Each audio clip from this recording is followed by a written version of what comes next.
Hello, আমরা এখন যাচ্ছি মণিপাল হসপিটালে। তো আমি আজকে তোমাদের সঙ্গে শেয়ার করব আমার গল ব্লাডার স্টোন অপারেশনের পুরো জার্নিটা। অনেকেই আমাকে বলছো যে তারাও এই রকম অবস্থার মধ্যে দিয়ে গেছো বা আগামী দিনে তাদেরও অপারেশন হবে। আমি তাদেরকে বলবো যে কোনো শরীর খারাপের মূল অস্ত্র মানে তাকে সমাধানের মূল অস্ত্র কিন্তু মনের জোর। তোমার যদি মনের জোর থাকে, মানুষের ব্রেন সার্জারি থেকে শুরু করে যে কোনো রকমের ভীষণ বড় বড় অপারেশনও সাকসেসফুল হয়। তাই জন্য মনের জোরটা বজায় রাখতে হবে। আর সেই সব অপারেশনের কাছে কিন্তু এই গল ব্লাডার স্টোন অপারেশনটা কোনো ব্যাপারই নয়। চলো তাহলে পুরো জার্নিটা তোমাদের সঙ্গে শেয়ার করছি। প্রথমে আমরা গাড়ি বুক করে নিয়েছিলাম। সকাল সকাল আমাদের অ্যাপয়েন্টমেন্ট ছিল। আমরা চলে যাচ্ছিলাম মণিপালের উদ্দেশ্যে। মণিপাল হসপিটালের কিন্তু অনেক কটা ব্রাঞ্চ আছে ব্যাঙ্গালোরে। এটা হচ্ছে মালেশ্বরমের কাছে যে মণিপাল হসপিটাল। অ্যাকচুয়ালি আমাদের ডাক্তার সেখানেই আসেন বা সেখানেই উনি সার্জারি করেন, তাই জন্য আমাদেরও সেই ঠিকানাটাই দেওয়া হয়েছিল। প্রথমে গিয়ে কিন্তু অনেক কিছু ডিউটি আছে, তার জন্য অপারেশনের যাবতীয় তোমার আগের মেডিকেল রিপোর্ট বা আরও অনেক কিছুই দরকার পড়ে। সে আর আধার কার্ডটা অবশ্যই লাগবে। তো সেগুলো দিয়ে কিন্তু আমরা এই যে প্রথমে রিসেপশন আছে সেখানে আমার বর নামটা লিখিয়ে নিচ্ছিল, আর কোন ডক্টরের কাছে অপারেশন হবে তার টাইমিং কটায় দেওয়া আছে সেগুলো লেখানোর পর আমরা চলে গেলাম আমাদের স্যুটে। স্যুট বলতে এই ঘরটা ছিল দুদিনের জন্য আমাদের বুকিং। এই ঘরেই আমি অপারেশনের আগে ও পরে থাকবো। শুধু আমি নয়, আমার সঙ্গে আমার পুরো ফ্যামিলি থাকবে। তবে রাত্রিবেলায় যে কোনো একজন মানে আমার মাই আমার সঙ্গে ছিল। চলো তোমাদের ঘরটা দেখিয়ে দিই। এই দেখো, আমি মেয়ের খাবার নিয়ে হাতে ঘুরছি, কারণ তখন অবধি আমি মেয়েকে খাওয়ানোর চেষ্টা করছিলাম এবং যুদ্ধ করছিলাম। সবাই চলে এসছে ঘরের মধ্যে, মোটামুটি নিজের জিনিসপত্রগুলো এদিক ওদিক করে সাজিয়ে রাখছে। আর ঘরটাও তোমাদের সঙ্গে একটু ঘুরিয়ে দেখাবো বলে আমি ওই খাবারটাকে আপাতত এখানটায় রেখে দিই, কারণ ঘরটা কিন্তু ভীষণ পরিষ্কার। একদমই এখানে ডাস্টবিন সব আলাদা করা আছে, বেড সুন্দর করে পাতা, একটা টেলিফোন আছে, জিনিসপত্র রাখার জন্য র্যাক দিয়েছে। হ্যাঁ, এছাড়া আরও অনেক কিছু মেডিকেল ইনস্ট্রুমেন্টও এখানে আছে স্যালাইন ট্যালাইনের জন্য। এছাড়া এই যে টিভি দিয়েছে, যেটা চালানোর কোনো প্রয়োজনই হয়নি। এছাড়া বাথরুম পায়খানাও ভীষণ সুন্দর ছিল। সব কিছু মিলিয়ে সত্যি অসাধারণ। তারপরে আমি ভাইকে বলছিলাম যে যা, এবার তোরা একটুখানি বস। এবার বসে নিয়ে আমাকে চলে এলো ব্লাড প্রেশার চেক করতে। ব্লাড প্রেশার চেক করার পর আমাকে নিয়ে গেছিলো আমার অন্যান্য কোনো সমস্যা আছে কিনা মানে এক্সরে করাতে। সেগুলো করে আসার পর আমাকে শুয়ে আমার হাতে চ্যানেল করে দিল। চ্যানেল করার সময় কিন্তু একটু লেগেছিল, তবে আমি কিন্তু তাতেও থামিনি। আমার অতটা মনে হয়নি। এই যে প্রথমে আমার বাঁ হাতে দুটো চ্যানেল করার চেষ্টা করেছে, সেখান থেকে ব্লাডটা ভালো পাচ্ছিল না বলে ডান হাতে আবার স্যালাইন চলছে। এখানে আমার স্যালাইন চলছে। হ্যালো, এখন আমার চুলটা বেঁধে দিয়ে গেল, আর হাতে তো সকালবেলাতেই এই যে চ্যানেলটা করে দিয়েছে। আর সকালবেলা আমি আসার সময় খেয়ে গিয়েছিলাম একটু স্যান্ডউইচ বানিয়ে, বলেছে আর কিছু খাওয়া যাবে না। তো মোটামুটি এই ব্যাপার। আর এই যে আমার এখানে স্যালাইন কিছুটা নিয়েছি আর কিছুটা বললাম যে পরে দিতে। আর মোটামুটি খাওয়া দাওয়া বন্ধ। আর আপাতত একটা ডায়েটিশিয়ান এসেছিলেন কী কী খাবো এরপরে সেটা জানতে বা বলতে আমাকে, যে আমার কোনো ফুড অ্যালার্জি আছে কিনা এইসব। একজন অ্যানাস্থেশিয়ার স্পেশালিস্ট এসেছিলেন, যিনি বললেন যে আমাকে অ্যানাস্থেশিয়া দেওয়া হবে। তো আর এরা একটা অয়েনমেন্ট দিয়েছিল, যেটা দিয়ে পুরো আমাকে স্নান করতে হয়েছে যাতে মানে ইনফেকশন না হয়। তো এই হচ্ছে ব্যাপার।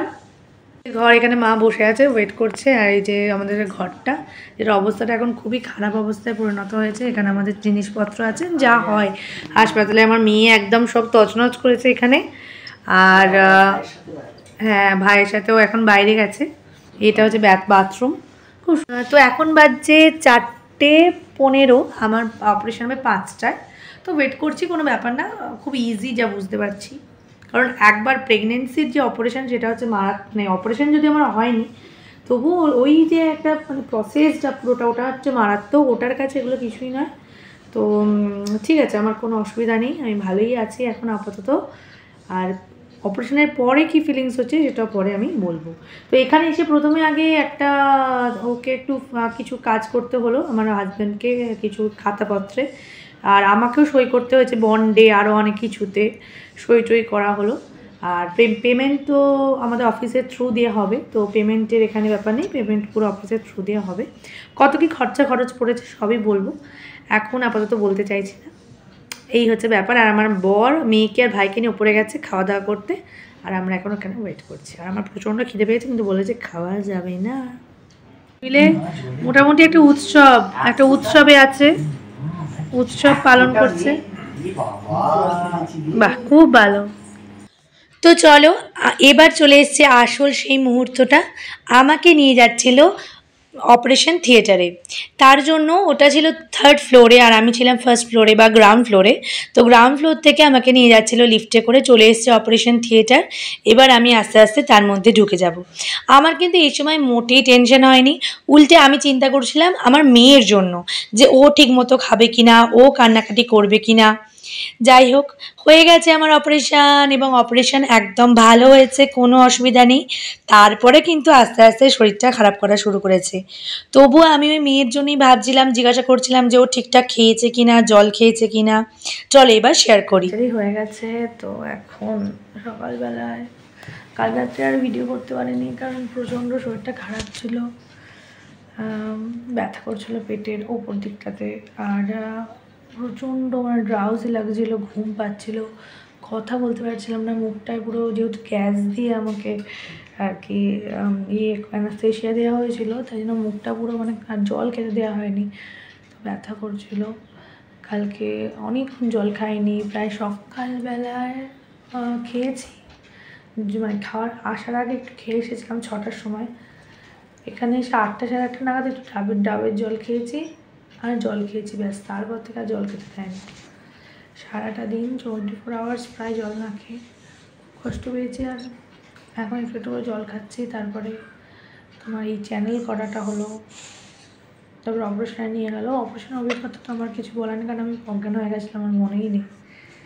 ওখান থেকে যখন ছাড়লো এলাম, একটু কষ্ট হচ্ছিলো, এখন ঠিক আছে। আবার এখন একটু কষ্ট আছে পেটের মধ্যে, ছোটাছুটি তো অবশ্যই করতে পারছি না। আর প্রচণ্ড ঘুম পাচ্ছে, ওষুধের জন্য অ্যান্টিবায়োটিক দিয়েছে। আর এখন মেয়েটা কালকে প্রচণ্ড কাঁদছিল আমার কাছে আসবে বলে, কিন্তু ওটা সম্ভব নয়, কারণ ও বুঝতে পারছে না আমার তো এখানেই সেলাই আছে। নিয়ে চলে গেছিলো ওর বাবা, আবার আজকে আনবে, আজকে কটা আমাকে ডিসচার্জ করবে জানি না। এই হচ্ছে আমার এখন আপাতত গলব্লাডারের সিন। কালকে একটা তরমুজের শরবত দিয়েছে, আবার আজকে বলেছে 6টার পরে খাবার দেবে। 6টা তো বেজে গেছে, বুঝতে পারছি না আরও কটায় খাবার দেবে। কিন্তু প্রচুর যে খিদে পাচ্ছে তা নয়, জল তেষ্টা পাচ্ছে, তো আবার জলটাই খাবো। ঠিক আছে, খাবার দিয়ে গেছে এখন সকালবেলায় ইডলি, আর এখানে একটা জুস দিয়েছে। কিসের জুস আমি দেখি, এই জুসটা দিয়েছে, ও ওয়াটারমেলন জুস। আমি কালকে বলেছিলাম ওয়াটারমেলন জুস ভালো লাগে। এখন বাজছে 9:45, ডক্টর দেখে গেছে, বলছে একদমই ভালো হয়েছে, বলছে যে একদমই ভালো হয়েছে অপারেশন। যাই হোক, এখন আবার তাহলে খাওয়া দাওয়া শুরু করে, প্রচণ্ড খিদেও পাচ্ছে। আর এই যে মা আছে, আমরা খাবো, তারপরে বাকি কথা। খাচ্ছি ডাবের জল, প্রচণ্ড পেটে ব্যথা হচ্ছে। ডাক্তার এসে দেখে গেছে, ডায়েটিশিয়ান ডায়েট চার্ট দিয়ে গেছে, মোটামুটি যা ডায়েট চার্ট। আগামী 15 দিন পর আমার ওয়েটটা আরও হয়তো 10 কেজি কমে যাবে। আর এটা হচ্ছে তোমার ডাবের জল, যেটা খাচ্ছি এখন শুধুমাত্র এই ডাবের জল। লিকুইড খাবার খেতে ভালো লাগছে, একদমই শক্ত খাবার খেতে ভালো লাগছে না। তবু দুটো রুটি একটু দই দিয়ে খেলাম, প্রচণ্ড খিদে পাচ্ছিলো, কিন্তু খাওয়ার পরে প্রচুর কেমনটা লাগছে। খাওয়ার মানে এই ডাবের জল, তরমুজের রস, এগুলোই খাওয়ার পরে এক্সপিরিয়েন্সটা ভালো। ঠিক আছে, পেটটা ভালো লাগছে, তো আমার মনে হয় এগুলোই বেস্ট।